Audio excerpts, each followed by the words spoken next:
Je voulais faire une vidéo un peu à la suite d'une vidéo que j'avais appelée Ne pas forcer une relation. Et j'avais envie de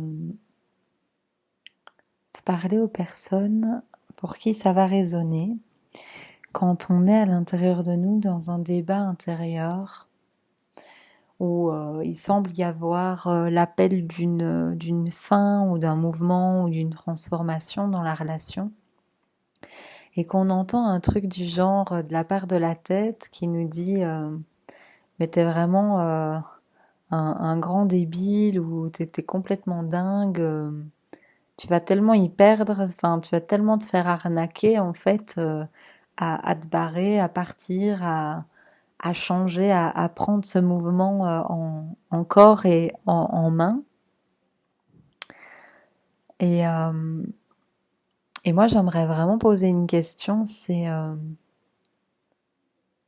l'observation de la manière avec laquelle on s'arnaque parfaitement lorsqu'on choisit de rester.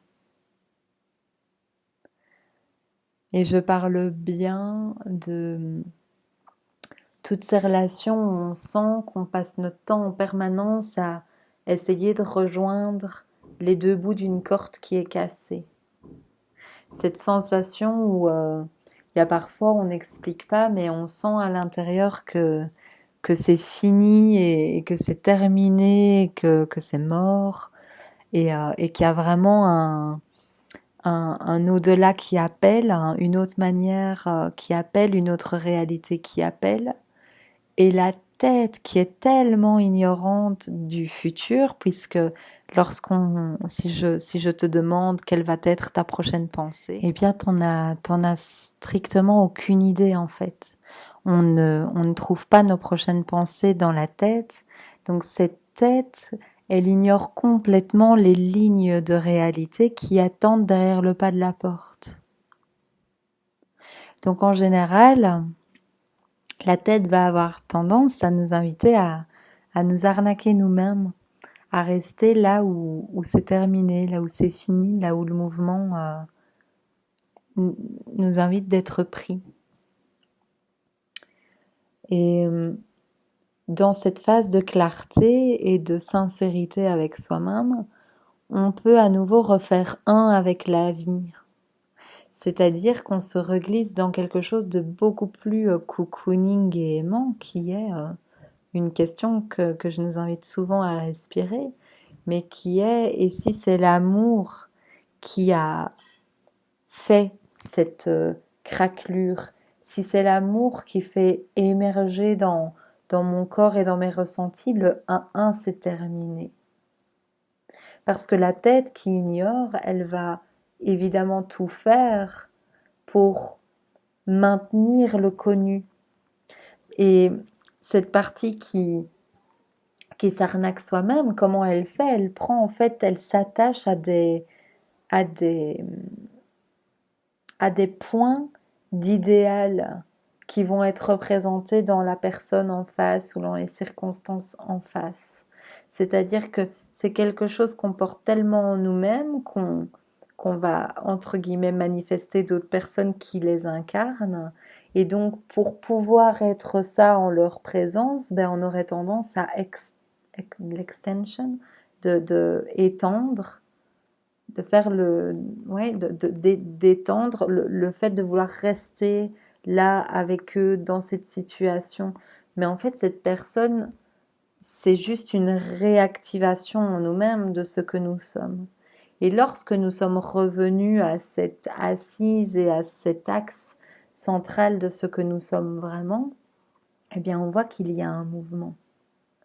On voit qu'il y a des routes qui peuvent être différentes et donc on refait un avec la vie. On refait un avec la vie. On fait confiance que c'est l'amour qui fait venir la vague du début d'une relation et qui repart. On se rend compte qu'on ne peut pas manipuler les relations qui sont pleinement vraies, existantes et qu'il n'y a même pas besoin de se poser la question de si c'est parce que c'est. ou si on est dans l'attache euh, de notre personnage qui n'a pas idée des plans d'amour qui attendent derrière ce mouvement dans cet inconnu. Et ce sont des choses qui foutent les boules au personnage qui n'a aucune idée des nouvelles lignes de réalité qui sont prêtes. Et moi, j'aime beaucoup inviter la respiration dans le corps, dans la technologie du corps, qui est, et si c'est parce que une nouvelle réalité a déjà vu le jour, que la réalité sur laquelle je suis assise aujourd'hui est en train de trembler. Et en fait, est-ce que je contracte et m'accroche à non, au connu, et donc je laisse pas ça passer? Mais du coup, la réalité, elle est très inconfortable, elle est contractée, elle fait mal à vivre en fait. Mais ça demande énormément de courage, énormément de foi, énormément de revenir à l'intérieur. Et, et voilà, c'est un sacré processus et c'est aussi pour ça que je propose par moment des séances individuelles, des programmes individuels, parce qu'en fait, c'est des moments de transition qui demandent vraiment d'aller chercher le souvenir de l'amour que nous sommes, d'aller chercher, déployer cette foi magistrale pour pouvoir vraiment déployer nos grands voiles. Et, euh, et voilà, j'ai beaucoup de gratitude pour les âmes qui s'écoutent dans leur profondeur, qui ne se raccrochent pas à l'extérieur pour être et qui se souviennent vraiment de plus en plus ce qu'elles sont. Et ça, en fait, ça permet de ne pas être dans le déni de la relation actuelle telle qu'elle est. Ça permet justement ce basculement d'accepter de voir la relation dans ce qu'elle est vraiment. Et je vais terminer sur cette phrase qui est: le réel est plus fort que l'histoire qu'on se raconte. Le réel nous montre si c'est ça ou si c'est ça.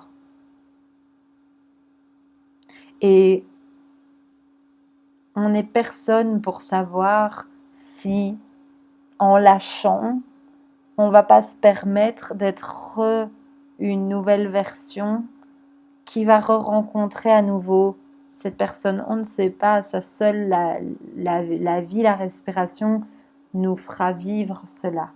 Mais lorsqu'on se permet d'être et lorsqu'on se permet la foi dans ce oser total de se laisser aimer par la vie, ben en fait on lâche. Et on se laisse voir ce qui est vivant, ce qui est vrai. Voilà, je voulais vous faire ce petit point-là.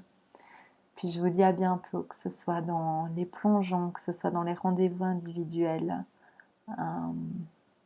Il y a vraiment beaucoup de gratitude dans mon cœur pour le courage incarné. Parce que ça demande du courage de traverser l'inconnu. Aloha.